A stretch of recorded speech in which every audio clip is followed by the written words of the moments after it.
अस्सलाम वालेकुम। 15 नवंबर है, जुम्मे का दिन है और रात के तकरीबन 9 बज रहे हैं। मोहम्मद उसामा गाज़ी आपकी खिदमत में हाज़िर है कुछ बहुत ही अच्छी ख़बरों के साथ। मेरा ख़्याल है कि हम पता नहीं क्यों इस तरह होता है कि बहुत सी ऐसी ख़बरें जो हमें ज़रूर बतानी चाहिए देखने वालों को, जो पाकिस्तान के लिए ज़रूरी हैं, पाकिस्तानियों के लिए ज़रूरी हैं, कई दफ़ा हम वो नहीं बताते। एक तो बात ये है जो मैं आपसे करना चाह रहा हूँ कि पाकिस्तान में इन्वेस्टमेंट आ रही है और तेज़ी से आ रही है और उसकी वजह से और भी लोग इस तरफ देख रहे हैं। अभी चंद दिन पहले भी मैंने एक वीडियो बनाई थी इस बारे में और अल्हम्दुलिल्लाह जो बातें उसमें कही थी वो सच होती नज़र आ रही हैं, अल्लाह का शुक्र है। देखिए, अभी एक तो $450 मिलियन की डायरेक्ट इन्वेस्टमेंट आ रही है विंड पावर एनर्जी में। $450 मिलियन की तो ये एक इन्वेस्टमेंट है। फिर यही नहीं, इसके अलावा $150 मिलियन की इन्वेस्टमेंट आ रही है पोल्ट्री इंडस्ट्री में। ये भी चाइनीज़ कंपनी का रही है, ये डायरेक्ट इन्वेस्टमेंट है, ये कोई कर्जा नहीं है। 600 मिलियन ये हो गए। मैं इन पर आता हूँ और ये जॉइंट वेंचर्स भी हैं, इन पर आता हूँ कि इसके क्या क्या फ़ायदे होंगे। पहले मैं जल्दी आपको बता दूँ कि क्या कुछ है। इसके अलावा भी हाल ही में $600 मिलियन यानी $60 करोड़ का टायर मैन्युफैक्चरिंग प्लांट का भी मुआहदा हुआ है और वो भी डायरेक्ट इन्वेस्टमेंट है पाकिस्तान में बराह रास्त। अब ये तीनों अगर सिर्फ देख लें, ये हालिया चंद दिनों की बात है, तो ये तकरीबन $1.2 अरब बनते हैं। $1.2 अरब, जो कि तकरीबन $250 अरब रुपया बन जाएगा। ये बहुत बड़ी इन्वेस्टमेंट है जो डायरेक्ट इन्वेस्टमेंट आ रही है। यही नहीं, एक तो ये इन्वेस्टमेंट का बहुत बड़ा फ़ायदा कि ये इन्वेस्टमेंट है, कर्ज नहीं है। फिर ये डायरेक्ट इन्वेस्टमेंट की सूरत में है और जॉइंट वेंचर हैं। जॉइंट वेंचर से मुराद ये है कि बाहर की कंपनियां पाकिस्तानी कंपनियों से, लोकल कंपनियों के साथ मिलकर ये इन्वेस्टमेंट कर रही हैं।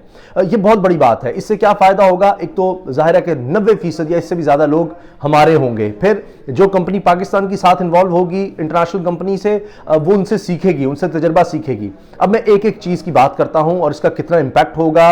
वज़ीर आज़म इमरान खान साहब इस पर कितने मुतमईन हैं, उन्होंने क्या कुछ कहा है और आने वाले दिनों पे इस पे क्या असरात होंगे, किस तरह से, और बहुत सी अच्छी चीज़ें हो रही हैं, मैं सबकी बात करता हूँ। पहले आ जाते हैं जो सबसे पहली विंड एनर्जी की बात करते हैं। देखिए, इमरान खान साहब ने भी जब ये साइनिंग सेरेमनी पे तकरीर की, उन्होंने कहा कि जनाब इसके 3 बहुत बड़े फ़ायदे हैं। एक ये कि सस्ती बिजली होगी, 5 सेंट की उन्होंने बात की।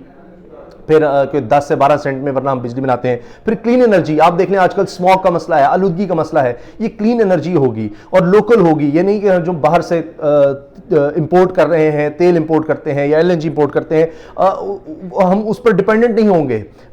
हवा से ये बिजली बन रही होगी और ये कितनी बड़ी बात है। एक और ख़ास बात मैं आपको बता दूं, बहुत ही बड़ी चीज़ वो ये कि 90% चीज़ें जो इसमें इस्तेमाल होंगी वो यही कोशिश की जा रही है कि लोकल मैन्युफैक्चर हों, यानी यहाँ के लोगों से बनवाई जाए। यानी आप समझ लें कि जो भी उसमें लगने हैं, उसके पिलर आपने देखे ना, बड़ी बड़ी वो एक यानी पंखे से लगे होते हैं, वो इसमें जो जो इक्विपमेंट लगना है वो कोशिश की जाए कि यहाँ लोकली उसको बनाया जाए। लोगों को यहाँ के ऑर्डर्स दिए जाए जिन जिनकी एक्सपर्टीज़ है कि ये चीज़ तुम बना दो, ये पार्ट आप बना दें, मुख्तलिफ लोगों को कहा जाए और उससे उनकी भी एक्सपर्टीज़ बढ़ेंगी। कल को और ज़्यादा इसमें प्रोजेक्ट लग सकते हैं। ये बहुत बड़ा प्रोजेक्ट है और वर्ल्ड बैंक का है और उसकी ज़ेली कंपनी का, तो ये बड़ी बात है। और एक तो लोकल लोगों को इन्वॉल्व करना, लोकल इंडस्ट्री को इससे फ़ायदा होगा, उनकी एक्सपर्टीज़ बढ़ेगी। और जिस तरह मैंने अर्ज़ किया जॉइंट वेंचर। अच्छा, फिर जो मैंने पोल्ट्री का जिक्र किया, चाइना कंपनी आ रही है, $150 मिलियन यानी $15 करोड़ उसने लगाने हैं पोल्ट्री इंडस्ट्री में, वो भी लोकल कंपनी के साथ। उसमें भी जॉब क्रिएशन लोकल होगी, एक्सपर्टीज़ यहाँ की लोकल होंगी। अभी हम पोल्ट्री में ज़्यादातर चीज़ें बाहर से इंपोर्ट कर रहे हैं। मशीनरी देख लें, फीड में भी बहुत सी चीज़ें हैं, दीगर लवाजमात हैं, उसमें जो टेक्नोलॉजी है वो सब बाहर की चीज़ें हम कर रहे हैं। तो एक तो उसमें बहुत ज़्यादा फ़ायदा होगा, उससे एक तो स्टेबलाइज्ड होगी पोल्ट्री की कीमत और जिस तरह मैंने आपसे अर्ज़ किया कि एक्सपर्टीज़ बढ़ेंगी। टायर मैन्युफैक्चरिंग का प्लांट वो बहुत बड़ी चीज़ है। 600 मिलियन $60 करोड़ का प्लांट पाकिस्तान में लग रहा है। ये भी जॉइंट वेंचर है, लोकल कंपनी भी उसके साथ है। और ना सिर्फ ये कि हम चूंकि टायर इंपोर्ट करते हैं, वो हमें पैसे देने पड़ते हैं, डॉलर की सूरत में बाहर जाते हैं, और अब जब ये लग जाएगा हमारी अपनी ज़रूरत पाकिस्तान की पूरी होंगी। और इसके अलावा क्या होगा कि हम एक्सपोर्ट कर सकेंगे, एक्सपोर्ट भी उन जगहों पर जहां पर पाकिस्तान पहले नहीं गया। और इसकी एक्सपोर्ट से, टायर की अगर पाकिस्तान एक्सपोर्ट पर जाता है तो और भी चीज़ें शायद वहां पर उस मंडी में पाकिस्तान एक्सप्लोर कर सके। یہ تین ایک تو چیزیں ہوئی ہیں بہت زبردست ہیں. اب اس کے بعد کیا ہے کہ ان کو دیکھتے ہوئے جب باہر کا انویسٹر یہ دیکھ رہا ہے کہ انڈیا کا تو بہت برا حال ہے، تو وہاں سے وہ پھر پاکستان کی طرف دیکھنا شروع ہو گیا ہے. اس کی وجہ یہ ہے وہ دیکھ رہا ہے کہ $1.2 ارب کے معاہدے ہو گئے ہیں اور چند دنوں میں، تو وہ بھی دیکھ رہا ہے کہ یہاں تو اس کا مطلب ہے کہ انویسٹمنٹ کی جگہ ہے اور بھی پھر لوگ آنے والے ہیں. کیوں آنے والے ہیں اس کی دیکھیے ایک تو بہت بڑی وجہ یہ بھی ہے کہ جس طرح میں نے پہلے آپ سے عرض کیا تھا، اسٹاک ایکسچینج پاکستان کی اب بھی 1 اکتوبر سے لے کے اب تک دنیا میں سب سے زیادہ اچھا ریٹرن دینے والی، پروفٹ دینے والی اس وقت stock exchange Pakistan stock exchange ہے، جو اگست سے لے کر اب تک تقریباً 30% اس میں امپرومنٹ آئی ہے اور مسلسل اسٹاک ایکسچینج اوپر جا رہی ہے. یہ بھی ایک چیز ہے جو کانفیڈنس شو کرتی ہے انویسٹر کا، تو وہ بھی پاکستان میں آئیں گے. پھر ڈالر آپ دیکھیں کہ سٹیبل ہو رہا ہے اور یہ کوئی آرٹیفیشلی نہیں ہو رہا جس طرح اسحاق ڈار صاحب کے دور میں تھا، اس کو بھی سٹیبل ہو رہا ہے اور خود تھوڑا سا نیچے جا رہا ہے. یہ بھی ایک بہت بڑا سائن ہے کہ پاکستان کی اکانومی بہتر ہو رہی ہے، سٹیبل ہو رہی ہے، جس طرح وزیر اعظم عمران خان صاحب نے کہا ہے. پاکستان کے زر مبادلہ کے ذخائر $15.5 ارب پر پہنچ گئے ہیں، یہ بھی ایک بہت بڑی بات ہے. اس کے علاوہ پاکستان میں 15 سال بعد، میں دوبارہ دہرا دیتا ہوں، 15 سال بعد یہ ہو رہا ہے کہ پاکستان میں ایکسپورٹس بڑھ رہی ہیں اور امپورٹس کم ہو رہی ہیں. 15 سال بعد یہ ہو رہا ہے. یہ ایک بہت بڑی اور ڈیولپمنٹ ہے. اس کے علاوہ پاکستان کا جو ڈیفیسٹ تھا، ٹریڈ ڈیفیسٹ تھا، وہ تقریباً پچھلے 4 مہینے میں $4.25 ارب کم ہو گیا ہے. اور سال کی اگر بات کریں تو تقریباً $12 ارب، یعنی $12 ارب ہم نے بچا لیے ہیں کہ ہم چیزیں باہر سے اتنی زیادہ خرید رہے تھے اور بیچ کم رہے تھے باہر. ایکسپورٹس ہماری کم تھی، امپورٹ زیادہ تھی. $20 ارب کا ہمیں خسارہ تھا جو تاریخ میں سب سے زیادہ تھا. عمران خان صاحب نے بھی اس کی طرف اشارہ کیا ہے. اور ایک اور بات جو اس تقریب میں عمران خان صاحب نے کہی وہ بڑی زبردست تھی کہ ہمارا ہمیشہ سے ہمارا سب سے بڑا فقدان، انہوں نے چائنا کی مثال دی کہ جناب کبھی تاریخ میں نہیں ہوا 70 کروڑ لوگوں کو 30 سال کے اندر غربت سے نکالا گیا ہو. تو جو بنیادی وجہ تھی اس کی چین کی، انہوں نے لانگ ٹرم پلاننگ کی. ہماری اتنا نہیں کہ 5 سال کی پلاننگ کرنی ہے کہ 5 سال بعد میں نے لوگوں کو دکھانا ہے کہ ووٹ لینے ہیں کہ دیکھو میں نے اتنے پل بنا دیے، میں نے اتنی سڑکیں بنا دی، میں نے یہ کر دیا، میں نے وہ کر دیا. کچھ ایسا کر کے دکھاؤں کہ جب میں 5 سال بعد ووٹ لینے جاؤں تو بے تحاشا مجھے ووٹ ملے. اس چکر میں آپ لانگ ٹرم پلاننگ نہیں کرتے تھے اور لانگ ٹرم پلاننگ کی ضرورت تھی. چائنا اس طرح سے نکلا. سنگاپور نے مثال دی، 50 لاکھ کی آبادی ہے، $300 ارب کی ان کی ایکسپورٹس ہیں. پاکستان دیکھیں 22 کروڑ کی آبادی اور $25 ارب کی ایکسپورٹس، تو اتنا فرق تھا. تو لانگ ٹرم پلاننگ کیا ہے؟ پچھلا دور میں آپ کو بتا دیتا ہوں، نون لیگ کا جب دور تھا تو امپورٹ پر امپورٹ، اس سے ایک بوم آ گیا اور پھر جب کیا ہوتا ہے کہ وہ اچانک سے پھٹتا ہے کیونکہ وہ آپ بوروئنگ، قرضے لے کر آپ وہ ایک بوم لے کر آ رہے ہوتے ہیں. مشرف صاحب کے دور میں بھی یہ ہوا. کنزیومر مارکیٹ خریدی جاؤ، ٹیلی کام انڈسٹری اتنی اوپر چلے گئی، موبائل، موٹر سائیکلیں، یہ آپ خریدتے چلے جا رہے ہیں. کچھ اور یعنی ایکسپورٹ کی طرف ہم نہیں گئے، خود سے بنا کر دنیا میں بیچ رہے. وہ ایک دم پھر جب وہ دور ختم ہوا تو ایک دم پھر وہ غبارہ پھٹا. پھر آپ دیکھ لیں کہ حالیہ دور نون لیگ کا ہر دفعہ یہی ہوتا تھا، یہ جناب آپ بس ہم انرجی کی طرف جا رہے ہیں، جس طرح بھی ہو، مہنگے ہیں جیسے بھی ہیں، لائیں جی انرجی کو ہم بنائیں. بڑی اچھی بات ہے جی، لوڈ شیڈنگ خاتمہ کرنا ہے. اس میں ہم نے نہیں دیکھا کہ جناب کوئلے سے بن رہی ہے، جس سے بھی بن رہی ہے بناتے چلے جاؤ اور اس سے پیسہ ایک دفعہ آپ نے قرض لیتے گئے اور ایک بوم آیا، اس سے پیسے کی بہتات ہوئی اور پھر جب دینے کی باری آئی پھر تب تک پاکستان میں ایک غبارہ پھٹا اور $20 ارب سالانہ کا ہمیں خسارے کا سامنا تھا صرف تجارت میں ہی، تجارتی خسارہ. تو وہ ریکارڈ کم ہوا ہے. $12 ارب اگر سالانہ کا دیکھیں تو اس میں کمی آئی ہے.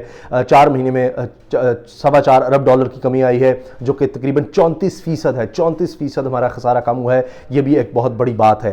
تو یہاں سے اب آگے جانا ہے، ہمیں یہاں سے آگے بڑھنا ہے. عمران خان صاحب کی اسپیچ بھی اس لحاظ سے بہت اچھی تھی اور اس کو سراہا جانا چاہیے. یہ چیزیں کچھ بہت اچھی ہو رہی ہیں، میں سمجھتا ہوں کہ جن کا ذکر کرنا ضروری تھا.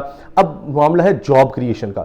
جاب کریشن یعنی ملک میں روزگار ملے گا تو اس سے غربت میں کمی آئے گی. وہ تبھی ہوگی جب یہاں پر انڈسٹری لگے گی. اب آگے مانیٹری پالیسی آنے والی ہے جس میں امید کی جا رہی ہے اس دفعہ نہیں تو اگلی دفعہ ضرور، جس طرح کے انڈیکیٹرز ہیں کہ اس میں انٹرسٹ ریٹ کم ہوگا اور پھر لوگ زیادہ انڈسٹری کی طرف آئیں گے اور اس سے پھر روزگار کے مواقع بڑھیں گے. یہ ابھی جو $1.2 ارب کی انویسٹمنٹ ہوئی ہے، اس کے بعد دیگر لوگ آنے والے ہیں اور وہ بھی جب یہاں پر انڈسٹری لگائیں گے، یہاں پر پلانٹس لگائیں گے، یہاں پر انویسٹ کریں گے تو اس سے روزگار کے مواقع پیدا ہوں گے. اور یہ جوائنٹ وینچرز سب سے اچھی چیز ہے، سب سے بڑی بات ہے. پاکستان کو اللہ تعالیٰ نے بہت سے وسائل دیے ہیں، جس طرح ونڈ کا میں نے ابھی جو پروجیکٹ ہے جس کی وجہ سے میں ویڈیو بنا رہا ہوں اس میں آگے چل کر امید ہے کہ اور زیادہ ترقی ہوگی اور زیادہ بہتری آئے گی. اور یہ جو عمران خان صاحب کا ویژن نظر آ رہا ہے کہ لانگ ٹرم پلاننگ کی جائے. یہ نہیں کہ صرف 5 سال بعد ہم نے لوگوں سے ووٹ لینے ہیں صرف اس کے لیے. प्रॉपर हमारी इकॉनमी एक अच्छी सतह पर खड़ी हो।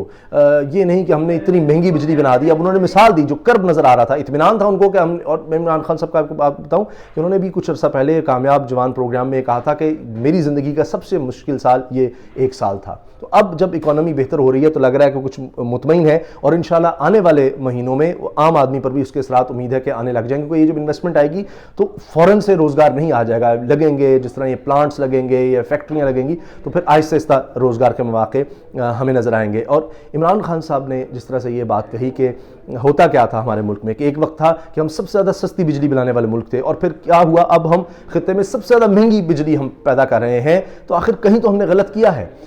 गलती ये हुई कि बस कुछ कर दो कि हमने वोटों के लिए जाना है, और उसमें नोट भी बन रहे हैं, तो ये गलती थी। उसके बाद क्या हुआ, इतनी बिजली महंगी हो गई कि हमारा अगर इंडस्ट्रियलिस्ट हमारा यहाँ पर कोई चीज़ बना रहा है, वो इतनी महंगी बिजली से बना रहा है, वो चीज़ ही उतनी महंगी बन रही है कि हम मुकाबला ही नहीं कर सकते खित्ते में, इंडिया से या बांग्लादेश से या दीगर ममालिक से हम मुकाबला ही नहीं कर सकते। तो हमें बिजली बनानी थी तो हमने सस्ती बनानी थी, लेकिन जल्दबाजी में लॉन्ग टर्म प्लानिंग नहीं की, और हम यहाँ पर इतना हमने नुकसान उठाया। तो ये सब बातें हैं, और मुझे लग रहा है कि वाकई इस दफ़ा हम लॉन्ग टर्म प्लानिंग की तरफ जा रहे हैं। अल्लाह ताला करे कि पाकिस्तान इसी तरह से आगे बढ़ता रहे, और आने वाले दिनों में रोज़गार के मौके भी हमें पैदा होते नज़र आएंगे। ये बहुत बड़ी खबरें हैं, और ये मामला यही नहीं, इंशाल्लाह आने वाले दिनों में आप देखिएगा कि लोग देख रहे हैं, नोट कर रहे हैं, ईज़ ऑफ डूइंग बिजनेस में पाकिस्तान बेहतर हुआ है, यानी कारोबार करने के लिए आसानी देने वाले मुल्कों में पाकिस्तान आगे आ रहा है। तो ये सब बहुत बड़ी चीज़ें हैं। तो दुआ करनी चाहिए कि पाकिस्तान अब ये जिस तरह से मुश्किल हालात से निकल रहा है, ये सफ़र आगे बढ़े और पाकिस्तान तरक्की की तरफ तेज़ी से